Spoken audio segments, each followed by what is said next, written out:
to the Run to Win show, where we bring you inspiring stories, experiences, and trivia from interesting people who are a part of the sports and fitness world. I'm your host Vinee, and today we have with us Jonty Rhodes, who needs no introduction. While he was known for his quick running as a right-handed batsman, this former South African cricketer is commonly regarded as one of the greatest fielders of all time. He is the player who popularized fielding in a sport that was dominated by batting and bowling. In 2013, South Africa honored him by making him their tourism brand ambassador for India, seeing his love for our country, which is no secret given that he has named his daughter India. Jonty is almost 50 now, but whenever he hits the meadows, he still looks like a 20-year-old.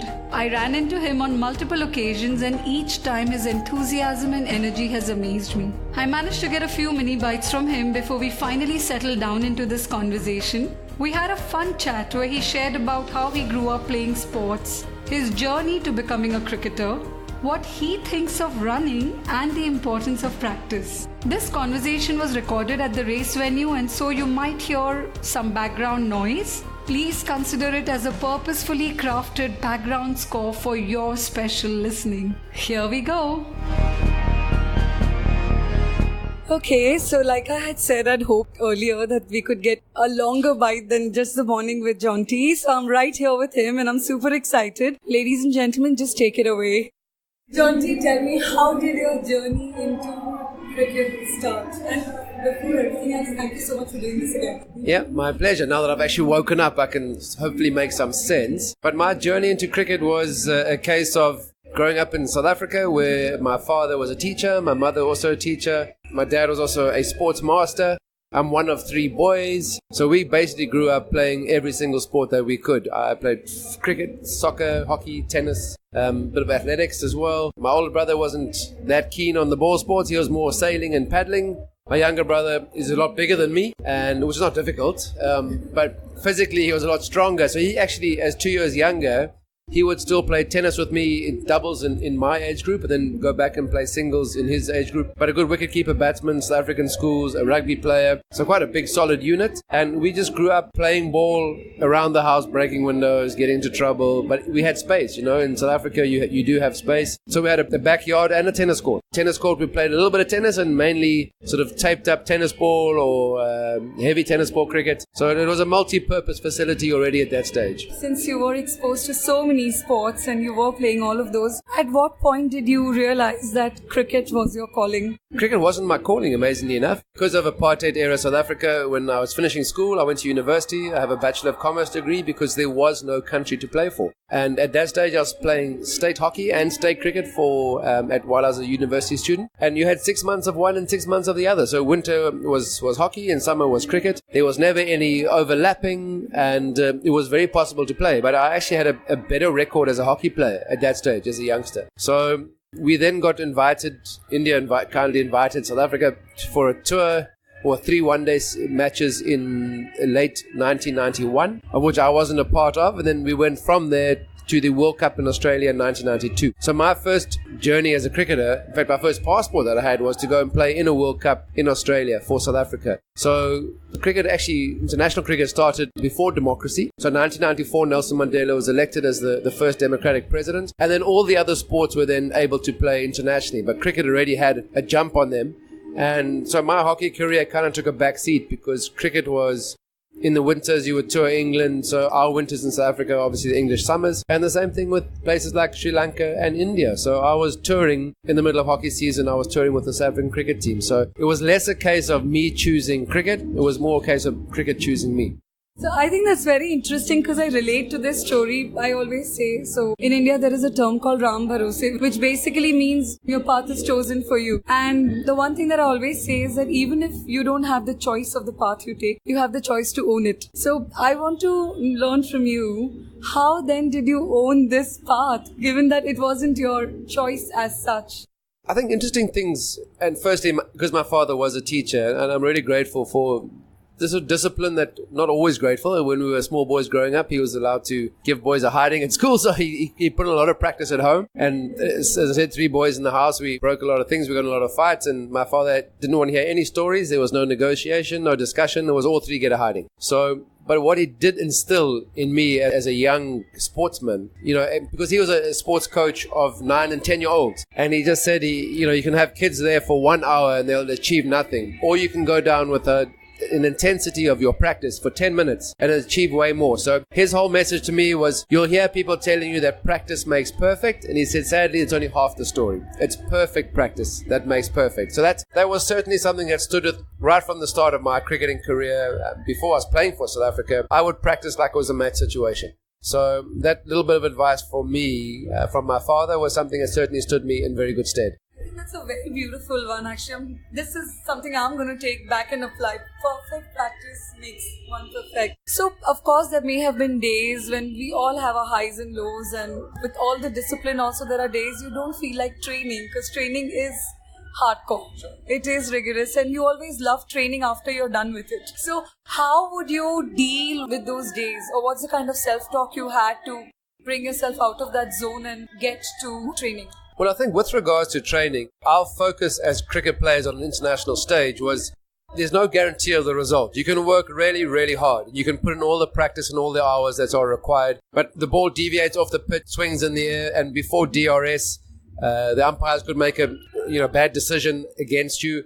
Or you could make one mistake when you're batting and there's no one calling you back. When you're out, you're out. If you're bowling, you bowl a bad delivery, you can recover the over and you can bowl a good one and still have a decent session. Whereas if you're batting and you're out, that's it. You watch for the rest of the innings. So with regards to that, the only way that you could take pressure off yourself to perform, not pressure off yourself because you were under pressure, but the way to handle the highs and the lows was to how was the process. So our focus was what is the process, not what is the end result. Because as I said, sure, you wanted to win. So often you would play a game and 2-3 days later you're playing the next match. So how do you pick yourself up if you've lost? Or how do you bring yourself and maintain a level consistency if you've won and you personally have done well? So the whole focus was about the process. And that meant that my process was the practice. So I had the motivation that honestly at the end of the day's play, if I hadn't been successful, if I dropped catches, I hadn't scored runs, I had to honestly look at myself and say, what was the process in the week leading up? So not the day of the game, it's too late then. What in the weeks leading up to the match or the days leading up to the match, what had been my practice like? Was it of high intensity? Had I covered everything that I needed to cover? So I was honest with myself with regards to what was the process. And probably because I wasn't that successful on the field as a batsman. I was very average. And that's honestly, stats will tell you that. I have an average of 35 in Test and ODIs, which was average. So, for me, to be honest and to say, okay, I've done everything that I can do, meant that I had to go down to practice every single time, high intensity, like it was a match situation. So as long as I left nothing behind at practice, I was then not always your destiny, but whatever happened on the field, happened on the field. And sometimes it was actually beyond your control. So that was my focus on the process, which meant that every time I trained, whether it was in the nets or staying fit, the running practices, that was all a part of the process. And that I needed to do at 100%. Clearly states it then. You can't lose the focus. You've got to follow the process and give your 100%. You must have got so much attention, and of course you're successful, good looking, of a sport in South Africa and India which is like revered. How are you such an amazing package, and how do you stay so grounded? I mentioned my father as a headmaster and the beatings we used to get. So discipline with a capital D was of paramount importance in our house. So we grew up with a lot of respect for our elders, respect for other people. And the amazing thing is that, sadly, growing up in apartheid era South Africa, apartheid is racial segregation. So there was a government, a white minority government in the country, and you couldn't mix with any other race at all. And as a young cricketer making my way into the international scene, I was suddenly being exposed to people of different cultures and of different races, and was discovering that the more that I learned about other people, the more I learned about myself. So I go with a very open mind, whichever country I'm visiting, and especially within India, because whatever state you're going to, within the state, there's different foods and dialects. It's incredible. I mean, it's not called Incredible India for nothing. Okay, it's not all pretty. It's not all beautiful. There are real issues, and as a country, a third world economy, South Africa, we have real issues too. So I don't just gloss over that fact, but I have certainly approached my life post-cricket as a learning ground, and less about learning how to play, but learning more about myself by learning about other people. Brilliant. And then how did you apply that? Besides fitness, besides in your case, of course, a career, what is the importance of sport according to you in just general life for people? I think, I've been really fortunate. It's not false modesty. I'm not looking for compliments. But my cricket and my hockey, I was a tennis player and a soccer player, and it was all about lifestyle. So since I've retired, I've done the same. I mean, I don't go to the gym. I don't run very hard. It's more about lifestyle fitness. So my wife and I do yoga together. As a family, we surf together. We climb mountains, which is right behind our home together. And fitness is really, really important. But fitness is not on the outside. So it can't just be about what you look like in the mirror. It's got to come from inside, and a lot of that is the nutrition what are you fueling your body with? We grow our own vegetables at home. We juice our own juice for the kids. We give them, with their protein, they'll have as non-vegetarians one of the sources of meat, and then we give them a choice of, do you want to have a salad or do you want to drink your juice? And they think the juice is the easy way out, so they drink juice, but it's spinach and kale and celery and a bit of mint and apple to make it slightly sweeter, but they drink that every single day. So we're quite aware of what we're putting in. So it's lifestyle choices. And that for me is what sport is about. Sport is added to my lifestyle, not because it's made me a famous guy. It's added to my lifestyle because it's made me aware of what my body requires. And sure, life is about balance. So I'm not a strict, disciplined person with regards to what I'm eating and how often I'm training. It's more things that I can adapt into my daily living, because that's the only thing that is sustainable. You can have a New Year's resolution, and I'm sure many people do. They go out and they'll buy the best Puma gear that they can get their hands on. They'll be in the gym for the first 2-3 weeks of the year, and then you never see them again. And then these incredible shoes and all the equipment are sitting in the cupboard gathering dust. So I've been fortunate that the way out I've kept fit through surfing, through mountain biking, through trekking, has been, something that we do as a family, and it never actually seems like hard work. So, if you approach it, any diet, it'll last for a while. It's a fad. Any fitness regime, it's, not many regimes last forever. I mean, every dictator gets toppled, So regimes are not meant to last forever. The most pleasant things to undergo. So for us, it's been a case of how do we adopt a healthy lifestyle from what we eat to the activities that we involve. What's the one thing you've discovered about yourself in your journey as a sports person that probably was somewhere hidden behind but has come to the fore in the course of your... I've been happy the way that I've handled change, because change, it's constant. So all of us are subject, whether it's in our personal life and in our communities, our work environments, we all are subject to change. And I've kind of learned, and I'm the third, fortunately, not the third guy, but the third type. You can turn your back on change and say it's not for me, or this is not the way we do things. You can embrace change and say, wow, what a great idea, let's do this. Or you can be an initiator of change. And I've certainly been renowned as somebody who changed the way that people looked at fielding. And I've discovered that it's important in every walk of life, that if, especially in the industry and corporates and companies and as an entrepreneur, if you're starting your own business, it doesn't have to be something that nobody's ever thought about. It can be doing something totally different or doing it uniquely, your way, your style.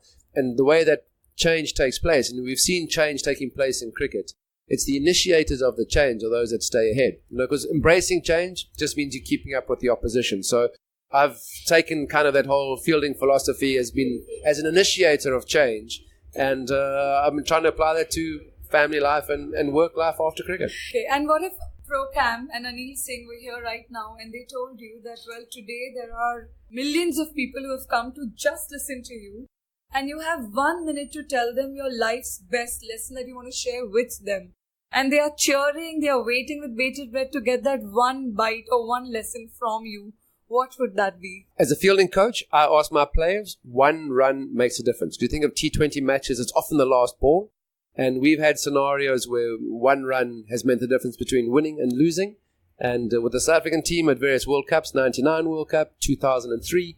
And too often in a country with 1.2 or 3 billion people, we often sit back and think, what's the point of me getting involved? What is the difference? What difference can I make? I'm just one person. And I'm here to encourage everybody. And I've seen how one run makes a difference. And your one run, your contribution in a country, it might be 1 lakh employees globally, but 1.3 billion people. It's not the government's job. It's not the MLA's job. It is not the members of parliament, your CEOs. It's actually your job to get up and make a difference. Okay, one run makes a difference. One run makes a difference. I think that's fantastic. There are so many facets and dimensions to Jonty's life and personality, and I'd have to kidnap him to get them all at this point. But let's hope to meet him again. Jonty, thank you so much for sharing this with us. Final words. My pleasure. So good to be here. And you certainly have brightened up the day. It was a very early start. So thanks for all the support. People ask, what is a cricketer doing at a marathon? And running is the mother of all sports. So no matter what you're playing, running is a great way to stay in shape and to start getting ready for anything that you're doing. So have fun. I think that's a great reason for all of us to get started now. A fabulous podcast is Run to Win. So best you listen, stay tuned, keep updated, and have fun, everyone. Thank you. Thank you, Jonty. Pleasure.